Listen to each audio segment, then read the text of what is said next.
రాజులు మొదటి గ్రంథము 13వ అధ్యాయము. అంతటా దైవజనుడైన ఒకడు యెహోవా చేత సెలవు నుండి యూదా దేశం నుండి బేతేలునకు వచ్చెను. ధూపం వేటుకై యరొబాము ఆ బలిపీఠమునొద్ద నిలిచి ఉండగా ఆ దైవజనుడు యెహోవా ఆజ్ఞ చేత బలిపీఠమునకు ఈ మాట ప్రకటన చేశాను. బలిపీఠమా, బలిపీఠమా, యెహోవా సెలవిచ్చినదేమనగా, దావీదు సంతతిలో యోషియా అనునొక శిశువు పుట్టును. నీ మీద ధూపము వేసిన ఉన్నత స్థలము యొక్క యాజకులను అతడు నీ మీద అర్పించెను. అతడు మనుష్య శల్యములను నీ మీద దహనము చేయను. నీ బలిపీఠము బద్దలైపోయి దాని మీదనున్న బుగ్గి ఒలిగిపోవుటయే యెహోవా ఇచ్చు సూచన అని చెప్పి ఆ దినమున ఆ ప్రవక్త సూచన ఒకటి ఇచ్చెను. బేతేలు నందున్న బలిపీఠమును గూర్చి ఆ దైవజనుడు ప్రకటించిన మాట రాజైన యరొబాము విని బలిపీఠము మీద నుండి తన చెయ్యి చాపి వానిని పట్టుకొనుమని చెప్పగా అతడు చాపిన చెయ్యి ఎండిపోయాను. దానిని వెనుకకు తీసుకొనుటకు అతనికి శక్తి లేకపోయాను. మరియు యెహోవా సెలవు ప్రకారము దైవజనుడిచ్చిన సూచన చొప్పున బలిపీఠము బద్దలు కాగా బుగ్గి దాని మీద నుండి ఒలికిపోయాను. అప్పుడు రాజు, నా చెయ్యి మునుపటి వలె బాగగునట్లు నీ దేవుడైన యెహోవా సముఖమందు నా కొరకు వేడుకొనుమని ఆ దైవజనుని బతిమాలుకొనగా దైవజనుడు యెహోవాను బతిమాలుకొనెను. గనుక రాజు చెయ్యి మరల బాగై మునుపటి వలె ఆయను. అప్పుడు రాజు, నీవు నా ఇంటికి వచ్చి అలసట తీర్చుకొనుము, నీకు బహుమతి ఇచ్చేదనని ఆ దైవజనునితో చెప్పగా దైవజనుడు రాజుతో ఇట్లనెను, నీ ఇంటిలో సగము నీవు నాకిచ్చినను నీతో కూడా నేను లోపలికి రాను. ఈ స్థలమందు నేను అన్నపానములు పుచ్చుకొనను. అన్నపానములు పుచ్చుకొన వద్దనియు నీవు వచ్చిన మార్గమున తిరిగి పోవద్దనియు యెహోవా వాక్కు చేత నాకు సెలవాయనని రాజుతో అనెను. అంతటా అతడు తాను బేతేలునకు వచ్చిన మార్గమున వెళ్ళక మరి ఒక మార్గమున తిరిగిపోయాను. బేతేలులో ప్రవక్తయగు ఒక ముసలివాడు కాపురం ఉండెను. ఇతని కుమారులలో ఒకడు వచ్చి బేతేలులో దైవజనుడు ఆ దినమున చేసిన క్రియలన్నిటినీ అతడు రాజుతో పలికిన మాటలన్నిటినీ తమ తండ్రితో తెలియజెప్పగా వారి తండ్రి అతడు ఏ మార్గంలో వెళ్ళిపోయానని వారిని అడిగాను. అంతటా అతని కుమారులు యూదా దేశంలో నుండి వచ్చిన దైవజనుడు ఏ మార్గంలో వెళ్ళిపోయినది తెలిపిరి. పిమ్మట అతడు తన కుమారులను పిలిచి నా కొరకు గాడిదకు గంత కట్టుడని చెప్పగా వారు అతని కొరకు గాడిదకు గంత కట్టిరి. అతడు దాని మీద ఎక్కి దైవజనుని కనుగొనవలెనని పోయి మస్తకి వృక్షము క్రింద అతడు కూర్చుండగా చూచి, యూదా దేశంలో నుండి వచ్చిన దైవజనుడు నీవేనా అని అడుగగా అతడు నేనే అనెను. అప్పుడు అతడు నా ఇంటికి వచ్చి భోజనము చేయమనగా అతడు, నేను నీతో కూడా మరలి రాజులను నీ ఇంట ప్రవేశింపను, మరియు నీతో కలిసి ఈ స్థలమందు అన్నపానములు పుచ్చుకొనను. నీవు అచ్చట అన్నపానములు పుచ్చుకొనవద్దనియు నీవు వచ్చిన మార్గమున పోవుటకు తిరగవద్దనియు యెహోవా వాక్కు చేత నాకు సెలవాయనని చెప్పాను. అందుకతడు, నేనును నీ వంటి ప్రవక్తనే మరియు దేవదూత ఒకడు యెహోవా చేత సెలవు పొంది అన్నపానములు పుచ్చుకొనుటకై అతని నీ ఇంటికి తోడుకొని రమ్మని నాతో చెప్పినని అతనితో అబద్ధమాడగా అతడు తిరిగి అతనితో కూడా మరలిపోయి అతని ఇంటి అన్నపానములు పుచ్చుకొనెను. వారు భోజనము చేయుచుండగా అతనిని వెనుకకు తోడుకొని వచ్చిన ఆ ప్రవక్తకు యెహోవా వాక్కు ప్రత్యక్షమాయెను. అతడు యూదా దేశములో నుండి వచ్చిన దైవజనుని పిలిచి, యెహోవా ఇలాగున ఆజ్ఞ ఇచ్చుచున్నాడు, నీ దేవుడైన యెహోవా నీకు ఆజ్ఞాపించిన దానిని గైకొనక ఆయన సెలవిచ్చిన నోటి మాట మీద తిరుగబడి నీవు వెనుకకు వచ్చి నీవు అచ్చట అన్నపానములు పుచ్చుకొనవలదని ఆయన సెలవిచ్చిన స్థలమున భోజనము చేసి ఉన్నావు గనుక నీ కళేబరము నీ పితరుల సమాధిలోనికి రాకపోవునని ఎలుగెత్తి చెప్పాను. అంతటా వారు అన్నపానములు పుచ్చుకొనిన తర్వాత అచ్చటి ప్రవక్త తాను వెనుకకు తోడుకొని వచ్చిన ఆ ప్రవక్తకు గాడిద మీద గంత కట్టించాను. అతడు బయలుదేరి మార్గంలో పోవుచుండగా ఒక సింహము అతనికి ఎదురుపడి అతని చంపాను. అతని కళేబరము మార్గమందు పడి ఉండగా గాడిద దాని దగ్గర నిలిచి ఉండెను.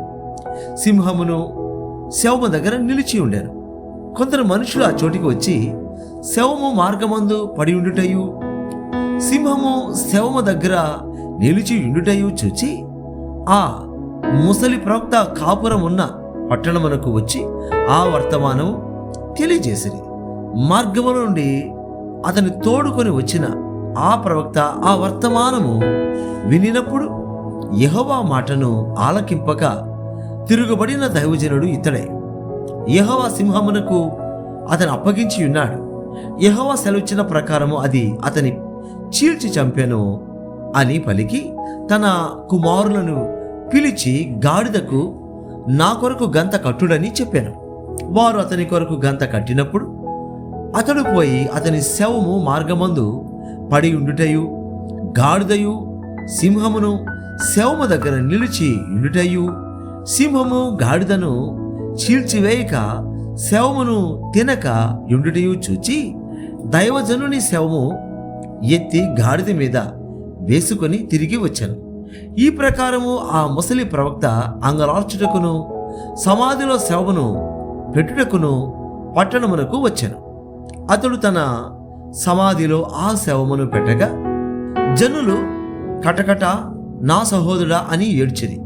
మరియు ఇతడు సమాధిలో శవమును పెట్టి నేను మరణమైనప్పుడు దైవజనుడైన ఇతడు పెట్టబడిన సమాధిలో నన్ను పాతిపెట్టుడి, నా శల్యములను అతని శల్యము దగ్గర ఉంచుడి.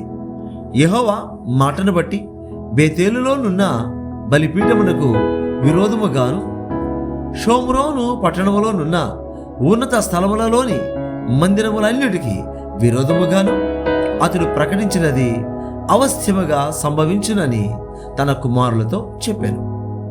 ఈ సంగతి అయిన తర్వాత యెరోబాము తన దుర్మార్గమును విడిచిపెట్టగా సామాన్య జనులలో కొందరిని ఉన్నత స్థలములకు యాజకులుగా నియమించాను. తనకిష్టులైన వారిని యాజకులుగా ప్రతిష్ఠించి వారిని ఉన్నత స్థలములకు యాజకులుగా నియమించాను. యెరోబాము సంతతి వారిని నిర్మూలము చేసి భూమి మీద ఉండకుండా నశింపజేయునట్లుగా ఇది వారికి పాప కారణమాయెను. రాజులు మొదటి గ్రంథము 14వ అధ్యాయము. ఆ కాలమున యెరోబాము కుమారుడైన అబియా కాయిలా పడగా యెరోబాము తన భార్యతో ఇట్లనెను, నీవు లేచి యెరోబాము భార్యవునని తెలియబడకుండా మారువేషము వేసుకొని షిలోహునకు పోము. ఈ జనుల మీద నేను రాజు నగుదునని నాకు సమాచారము తెలియజెప్పిన ప్రవక్తయగు అహియా అక్కడ ఉన్నాడు. కాబట్టి నీవు 10 రొట్టెలను అప్పములను ఒక బుడ్డి తేనెయు చేత పట్టుకొని అతని దర్శించవు. బిడ్డ ఏమగునో అతడు నీకు తెలియజేయునని చెప్పగా యెరోబాము భార్య ఆ ప్రకారము లేచి షిలోహునకు పోయి అహియా ఇంటికి వచ్చెను. అహియా వృద్ధాప్యము చేత కండ్లు కానరాని వాడై ఉండెను. అంతటా యెహోవా అహియాతో సెలవిచ్చిన ధేమనగా, యెరోబాము కుమారుడు కాయిలాగా ఉన్నాడు గనుక అతని గూర్చి నీ చేత విచారించుటకై యెరోబాము భార్య వచ్చుచున్నది. ఆమె మారువేషము వేసుకొని మరియొకతే అయినట్టుగా వచ్చుచున్నది గనుక నేను నీకు సెలవిచ్చునట్టు నీవు ఆమెతో చెప్పవలెను. అంతలో అహియా ద్వారం లోపలికి వచ్చు నామె కాలి చప్పుడు విని ఆమెతో ఇట్లా నేను, యెరోబాము భార్య లోపలికి రమ్ము, నీవు వేషము వేసుకొని వచ్చుటయ్యేలా కఠినమైన మాటలు నీకు చెప్పవలెనని నాకు ఆజ్ఞ ఆయను. నీవు వెళ్ళి యెరొబోముతో చెప్పవలసినదేమనగా, ఇశ్రాయేలుల దేవుడైన యెహోవా ఈ ప్రకారము సెలవిచ్చుచున్నాడు, నేను నిన్ను జనులలో నుండి తీసి హెచ్చింపజేసి ఇశ్రాయేలు వారను నా జనుల మీద నిన్ను అధికారిగా నియమించి దావీదు సంతతి వారి యొద్ద నుండి రాజ్యమును తీసి నీకిచ్చి ఉండినను నా ఆజ్ఞలను గైకొని మనపూర్తిగా నన్ను అనుసరించి నా దృష్టికి ఏది అనుకూలమో దాని మాత్రమే చేసిన నా సేవకుడైన దావీదు చేసినట్టు నీవు చేయక నీకంటే ముందుగా ఉండిన వారందరికంటేను అధికముగా కీడు చేసి ఉన్నావు. నన్ను బొత్తిగా విసర్జించి ఇతర దేవతలను పోత విగ్రహములను పెట్టుకొని నాకు కోపం పుట్టించి ఉన్నావు. కాబట్టి యెరొబోము సంతతి వారి మీదకి నేను కీడు రప్పించుచు ఇశ్రాయేలు వారిలో అల్పులు గాని గనులు గాని లేకుండా మగవారినందరినీ యెరొబోము వంశము నుండి నిర్మూలము చేసి పెంట అంతయు పోవునట్లుగా ఒకడు అవతలకు దానిని ఊడ్చి వేసినట్లు యెరొబోము సంతతిలో శేషించిన వారిని నేను ఊడ్చివేయుదును. పట్టణమందు యెరొబోము సంబంధులలో మరణమగు వారిని కుక్కలు తినును, బయట భూమిలో మరణమగు వారిని ఆకాశపక్షులు తినును. యెహోవా మాట ఇచ్చి ఉన్నాడు. కాబట్టి నీవు లేచి నీ ఇంటికి పొమ్ము. నీ పాదములు పట్టణములో ప్రవేశించినప్పుడే నీ బిడ్డ చనిపోవు. అతని నిమిత్తము ఇశ్రాయేలు వారందరూ అంగలార్చుచు సమాధిలో అతనిని పెట్టుదురు. ఇశ్రాయేలుల దేవుడైన యెహోవా యెరొబోము సంబంధులలో ఇతని యందు మాత్రమే అనుకూలమైన దాన్ని కనుగొనెను గనుక యెరొబోము సంతతి వారిలో ఇతడు మాత్రమే సమాధికి వచ్చును. ఇదిగాక యెహోవా తన నిమిత్తము ఒకని ఇశ్రాయేలు వారి మీద రాజుగా నియమింపబోచున్నాడు. ఆ దినముననే అతడు యెరొబోము సంతతి వారిని నిర్మూలము చేయును. కొద్ది కాలములోనే ఆయన అతని నియమింపబోవును.